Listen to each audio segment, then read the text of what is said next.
कोल्हापुरातील कदमवाडी इथल्या प्रतिमा हॉस्पिटलमध्ये सुरू असलेल्या बेकायदेशीर गर्भपात केंद्रावर कारवाई करून या हॉस्पिटलचा डॉक्टर चंद्रकांत गायकवाड याला करवीर पोलिसांनी अटक केली होती.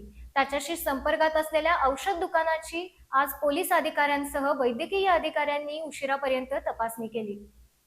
करवीर तालुक्यातील कळंबा इथल्या 3 स्टार हॉटेलमध्ये सुरू असलेल्या अवैध गर्भलिंग निदान केंद्रावर करवीर पोलिसांनी कारवाई केली होती. हे रॅकेट चालवणारा सूत्रधार बनावट डॉक्टर स्वप्नील पाटील हा फरारी झाला होता. या दरम्यान एजंट अश्विनी शिंदे आणि मनीषा कांबळे या दोघींना पोलिसांनी अटक केली होती. त्यानंतर या 3 स्टार लॉजचा मालक प्रदीप संगपाळ यालाही अटक केली होती. यातील एजंट अश्विनी शिंदे हिच्याकडे अधिक तपास केला असता तिने बनावट डॉक्टर स्वप्नील पाटील यांच्याकडून तपासणी करून घेतलेले आणि मुलीचा गर्भ असलेले पेशंट हे गर्भपात करण्यासाठी कोल्हापुरातील कदमवाडी इथल्या भीमनगर हाऊसिंग सोसायटीमधील डॉक्टर चंद्रकांत गायकवाड यांच्या प्रतिमा हॉस्पिटलमध्ये पाठवलं जात असल्याची कबुली दिली होती.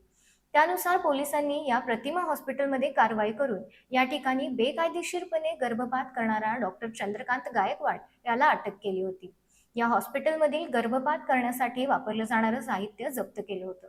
त्यानंतर डॉक्टर गायकवाड यांचा मौजे वडगाव इथं राहणारा मदतनीस शब्बीर हजारे, कर्नाटक राज्यातील मांगूर इथला एजंट सागर तराळ आणि कळंबा इथली एजंट रेखा वरुटे यांनाही अटक केली होती. आज पोलीस अधिकारी, वैद्यकीय अधिकारी आणि पोलिसांनी डॉक्टर चंद्रकांत गायकवाड यांच्या संपर्कात असलेल्या शहरातील विविध ठिकाणाच्या औषध दुकानांची तपासणी केली. या ठिकाणी अवैध गर्भपाताची औषधं तसेच साहित्याची तपासणी करण्याचं काम उशिरापर्यंत सुरू होतं.